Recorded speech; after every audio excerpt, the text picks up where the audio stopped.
প্রথমবারের মতো বিশ্বকাপে আমেরিকা পাকিস্তানকে হারিয়ে ইতিহাস রেকর্ড করলো। তো সম্মানিত ভিউয়ার্স, লাইক দিয়ে আসসালামু আলাইকুম। কি অবস্থা গাইস? WhatsApp guys? তো আশা করি সবাই ভালো আছেন।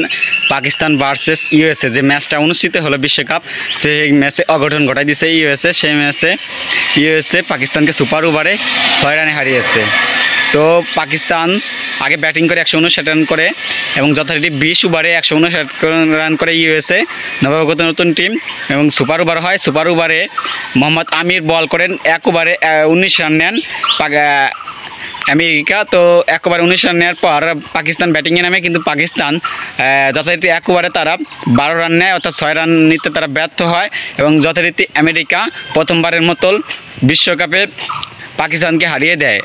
অঘটন যেটা পাকিস্তানের জন্য এখন দুঃসম্ভব, অর্থাৎ সুপার 8-এ ভারতের সাথে এখন পাকিস্তানের যা খুবই কঠিন হয়ে যাচ্ছে। তো সুপার ওভারে পাকিস্তানের সাথে পাকিস্তান যাইতে পারতেছে না। আমেরিকা ইউএসএ কনফার্ম এরা সুপার ওভারে যাবে।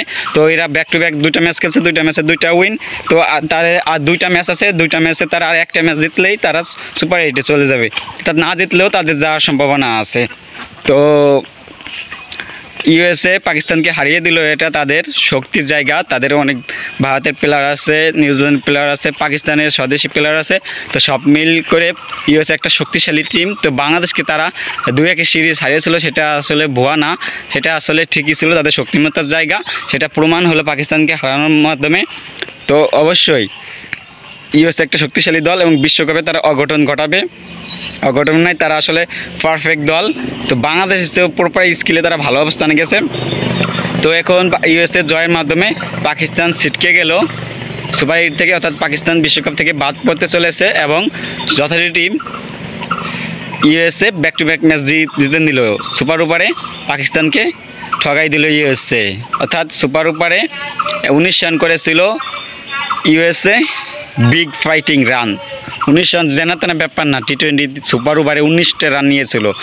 তো পাকিস্তান সে রানটা চেস করতে পারে নাই, অর্থাৎ পাকিস্তান ইউএসএর কাছে হেরে গেল।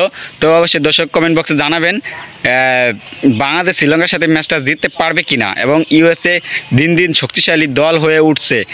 হয়তো সামনে বিশ্বকাপের আগ পর্যন্ত ইউএসএ এমনকি এই বিশ্বকাপে সেমিফাইনাল ফাইনালেও যাইতে পারে ইউএসএ, কারণ তাদের ঘরের মাঠে খেলা হচ্ছে। তারা প্রপার শক্তিশালী দল, প্রচুর শক্তিশালী দল। তারা যে কোনো দলকে হারানোর ক্ষমতা রাখে, সেটা পাকিস্তানের মতো একটা দলকে তারা হারিয়ে দেখাই দিল। তো ইউএসএ টপ 10 র্যাঙ্কিংয়ে ঢুকে যাবে। তো অবশ্যই আপনারা কমেন্ট করে জানাবেন এবং নতুন হয়ে থাকলে আমাদের চ্যানেলটি সাবস্ক্রাইব করে রাখবেন, লাইক দিয়ে ভিডিওটি কন্টিনিউ করবেন। ধন্যবাদ সবাইকে, বাই বাই, টাটা, ভালো থাকবেন, বিদায়।